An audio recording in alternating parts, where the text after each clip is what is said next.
What is going on? What is going on? So, we are coming to you today from the office in the gym because I've been here all day long and figured instead of driving home to do this, I may as well do it here too. We are going to minimize the training app so that I'm not getting a whole bunch of messages while we're doing this. Give me one quick second. Beautiful. There we go. We should hopefully not be getting interrupted anymore.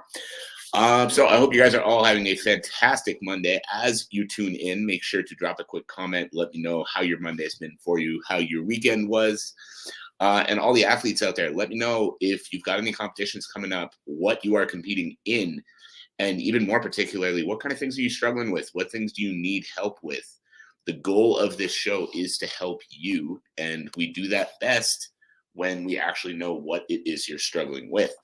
So we're going to get into the show in about a minute. We're going to be talking today about what you actually need in a strength and conditioning coach versus what a lot of people actually look for. And then just a little bit of why those things that people look for aren't actually things you should be looking for. So I know that was a little bit of a mouthful, but bear with me. So as you tune in, if you're tuning into the replay, make sure to drop a comment and let me know that you're tuning in so that I can be in touch with you later and we can help you out with your issues as well. What's going on, Musa? So we're going to get into the show here. We are talking about what you need to be looking for in a strength coach when you're hiring them versus what a lot of people think you need to look for. So let's get into the show here. We're going to start in 3, 2, 1. Welcome, everybody, to another episode of the Elite Development Podcast, the number one show for athletes looking to gain an edge on their opponents and build their dream careers in sport. I'm your host, Kenny Dusseault, and today we are going to be talking about what to look for in a strength and conditioning coach. Now, we're also going to be touching on what not to look for, as that is a very important part of this equation. But let's get started first, how we always do, with why do I want to bring this topic to you? Now, the reasons that I want to bring this topic to you is because I think a lot of people are a little bit backwards about this.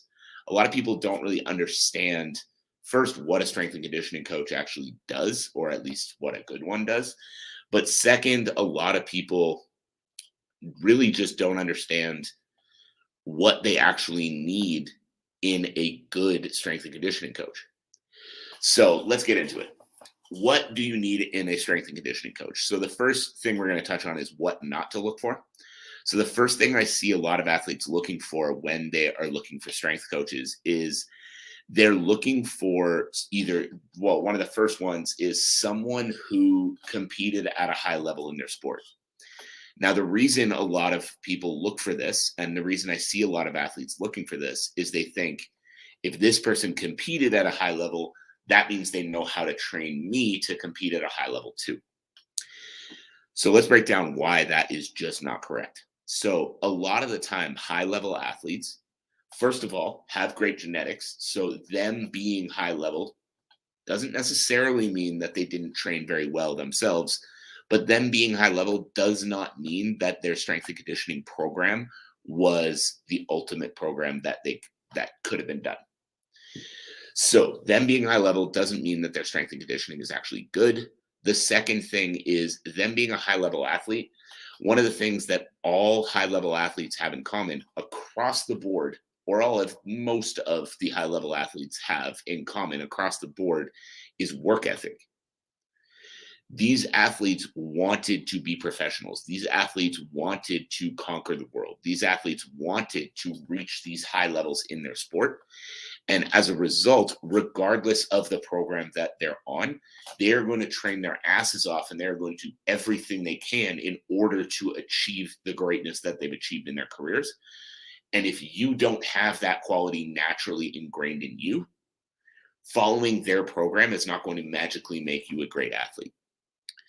So that is number 2, making sure that you understand that just because this person is a high-level athlete, that does not mean that they understand how to train other people. And a lot of the time, that high level that they achieved comes from the mentality and the work ethic as much, if not more, than it comes from their talent and their physical ability.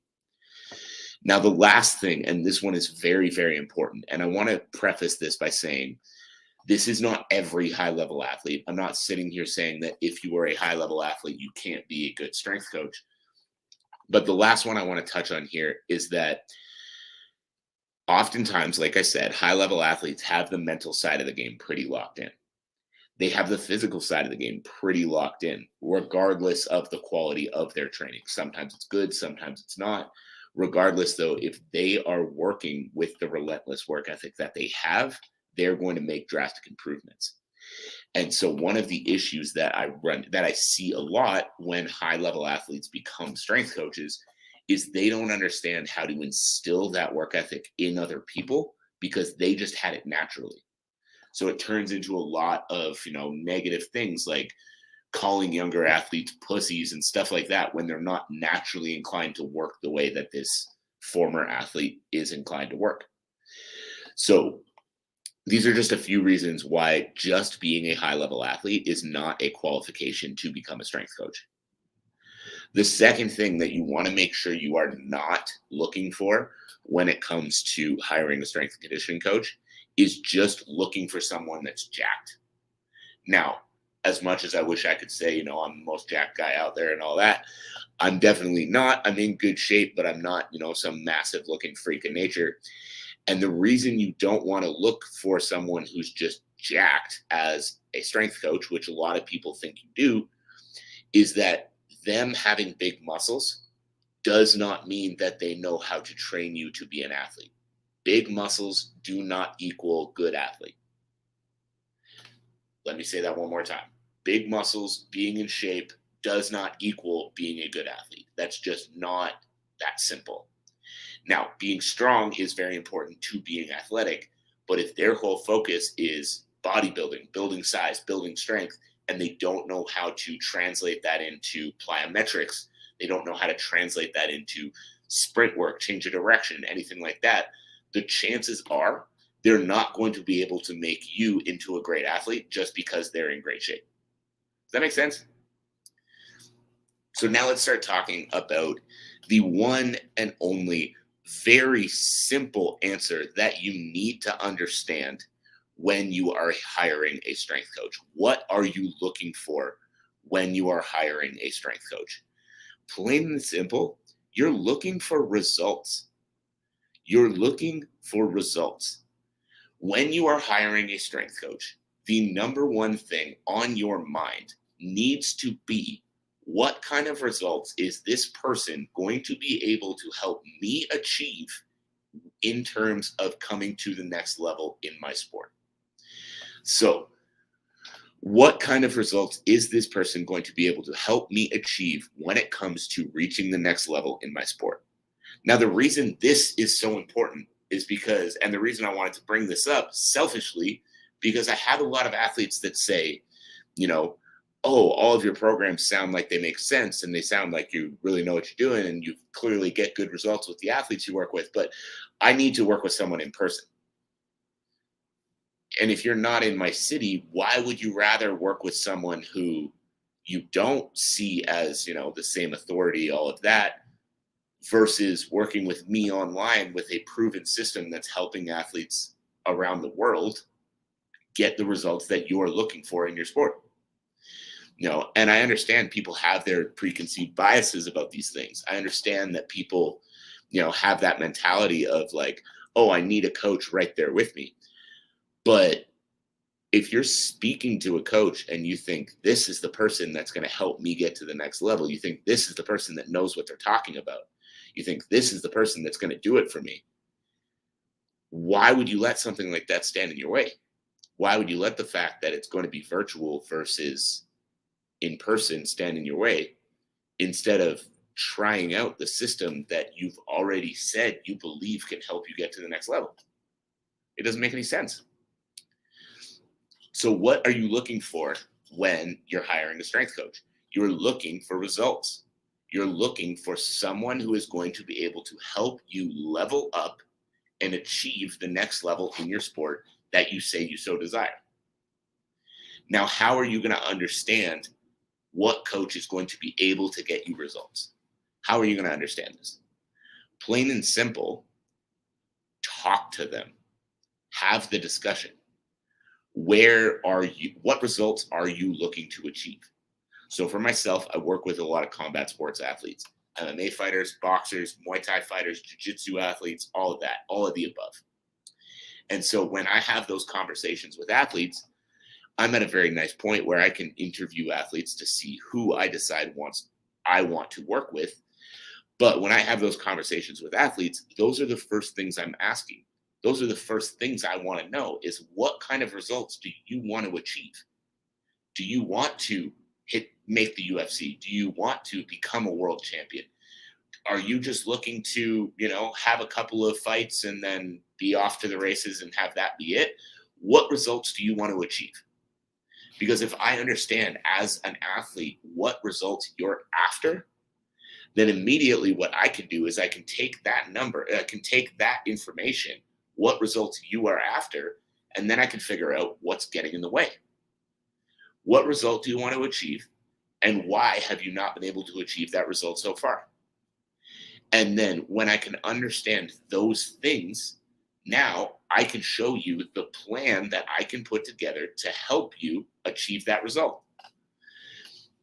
And the problem is a lot of people are signing up with a strength coach because they competed at a high level in their sport, or because they're jacked, or because they have a couple of other athletes that train at their gym, whatever it might be, without having that conversation. A lot of athletes are signing up with coaches without having any idea what this coach can do in order to help them reach the next level. And like, they have no idea what this coach's systems are, how this coach's systems work, how they're going to be able to adapt those systems for you and your exact needs. And if you don't know those things, why are you giving that person money? Why are you signing up with that coach? In order to actually see the success you want to see in your career, plain and simple, you need to know that this person is going to be able to put the plan together that is going to allow you to reach the next level. Plain and simple.